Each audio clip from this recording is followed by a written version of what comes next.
Cool. Well, that brings us to our final topic, the one you've been waiting for, spoiler-free discussions of Spider-Man.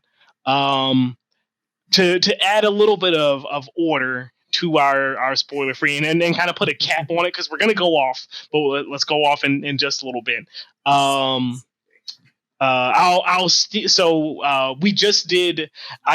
We just filmed the crossover episode with Blurred Bar, and I'll take a page out of their book.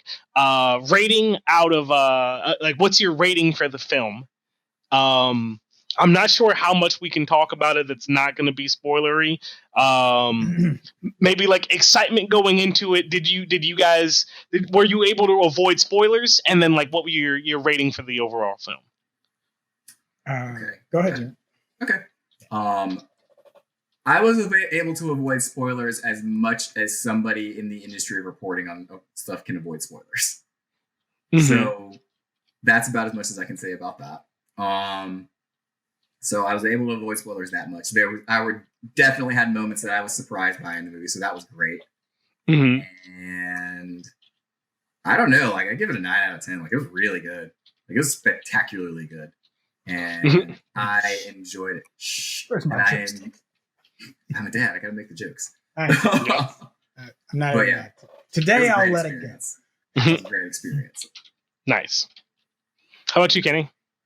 So there's a TikToker I follow on the J Stubes, and they said you're gonna get what you're expecting, you're gonna get what you're not expecting. You don't know what you're gonna get things you didn't know you wanted.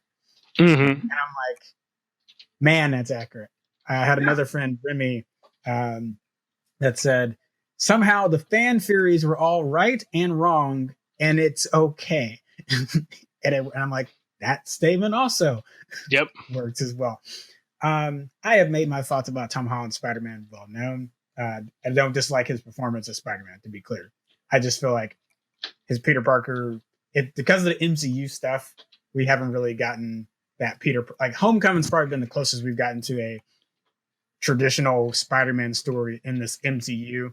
Mm-hmm. Mm-hmm. And somehow this film was able to do that on top of all the other things that were happening. Like, this is an insane story, but it's still a Peter Parker story. And that's, and they did it in 2 hours. It wasn't a 3-hour movie. It really wasn't. It was 2 hours and 28 minutes. And it didn't feel long. Like it. And it just, and I'm like, the pacing is really good in the movie. So yeah, 9 out of 10. I hesitate I got to give it some more time to think if I would bump that up. Because there is one thing about the premise that we'll talk about when we get to the spoiler chat in Discord. Yeah. That I could pick at and be like, there's still some problems with this.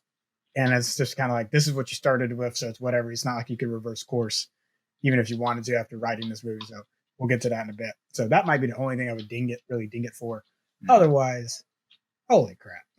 I also really like how it ends too. I also like how it ends too.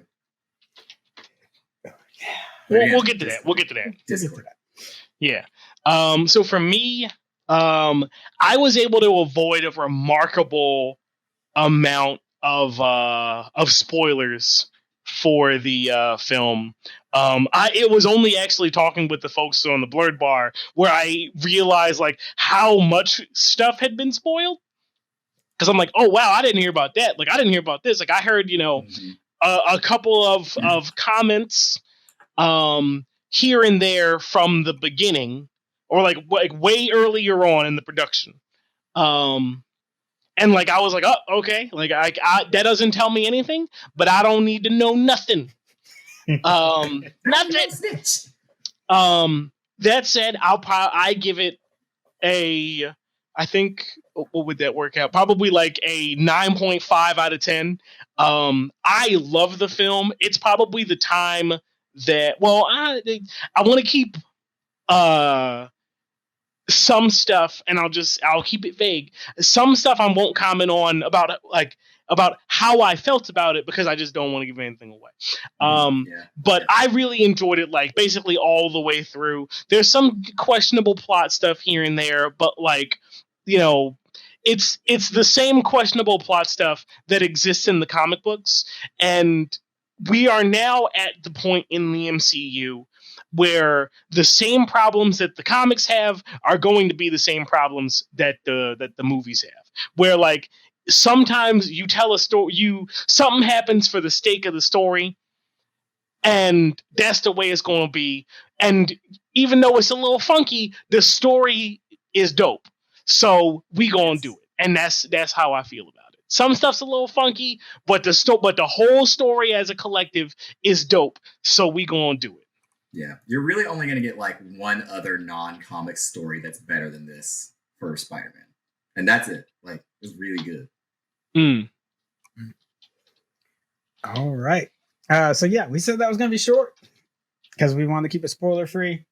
Yep, and there's not a lot more we can talk about without keeping it spoiler free. When you read my spoiler free review, you'll probably also be like, "Dang, that's probably the shortest one you've ever written." I'm like, 2 sentences.